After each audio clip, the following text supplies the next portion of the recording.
இந்த அரேபியா நாடுகளில் செய்கிற பேரிச்சம்பழ சாஸுங்க. இது எப்படி செய்யலான்னு பார்க்கலாங்க. தக்காளி 2 கிலோ வாங்கிக்கலாங்க.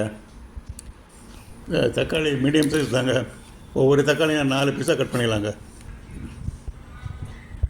கட் பண்ண தக்காளியெல்லாம் எடுத்து ஒரு பாத்திரத்தில் போட்டுக்கலாங்க. இந்த பாத்திரத்தை அடுப்பில் வச்சுட்டுங்க நல்லா ஹீட் பண்ணலாங்க. இதில் தண்ணியை ஊற்ற வேணாங்க. இந்த தக்காளிக்குள்ளே உள்ள பழத்துக்குள்ளே இருக்கிற நீரை வெளியில் கட் பண்ணனால எல்லாம் வெளியில் அந்த தண்ணியே போதுங்க. பாத்திரத்தை மூடி போட்டு வச்சிடலாங்க. மூடியை திறந்து நல்லா கலக்கி விட்டுட்டுங்க. தக்காளி நல்லா மசிஞ்சப்புறம் இறக்கி வச்சுக்கலாம். நல்லா ஆற வச்சுக்கலாங்க. அதை இப்போ மிக்சியில் போட்டு கிரைண்ட் பண்ணுற அளவுக்கு ஆறினோடனே அதை மிக்சியில் போட்டு நல்லா கூழாக அரைச்சி வச்சுக்கலாங்க. அதை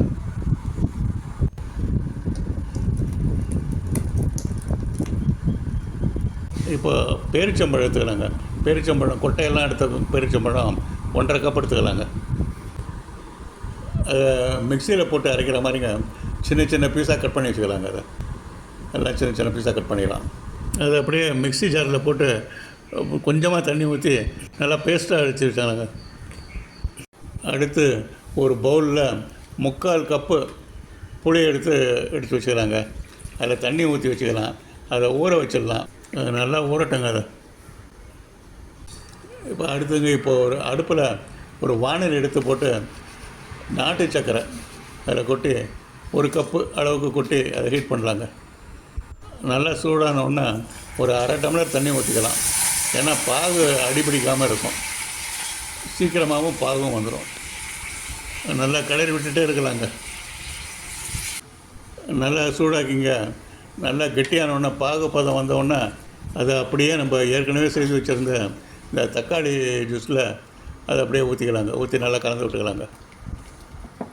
இப்போ இந்த பாத்திரத்தை எடுத்து அடுப்பில் வச்சுக்கலாங்க. அடுப்பில் வச்சு காய்ச்சலாங்க. இப்போ நெக்ஸ்ட்டு புளி ஊற வச்சுருந்த கரைசலை எடுத்து வடிகட்டி அதில் அப்படியே சேர்த்துக்கலாங்க. அதையும் நல்லா வடிகட்டி புழிஞ்சு சேர்த்துக்கலாம். இப்போ பேரிச்சம்பழத்தில் கொஞ்சமாக தண்ணி ஊற்றி மிக்சியில் போட்டு அரைச்சி வச்சுக்கலாங்க. அதையும் அதில் அப்படியே ஊற்றிக்கலாங்க. எல்லாம் போட்டு மிக்ஸ் பண்ணி விட்டுடலாம். அடுத்து சில பொடி வகைகளில் சேர்க்கலாங்க. பிரியாணி பவுடர் 2 ஸ்பூனு, சீரகத்தூள் 1 ஸ்பூனு, மிளகாய்த்தூள் 2 ஸ்பூனுங்க,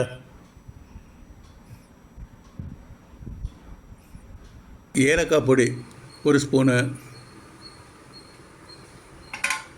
மிளகு பொடி 2 ஸ்பூனுங்க,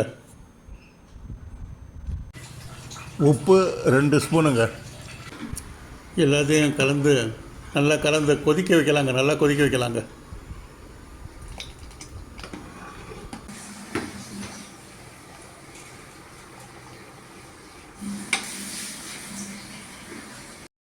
இப்போ டேஸ்ட் பார்த்துடலாங்க.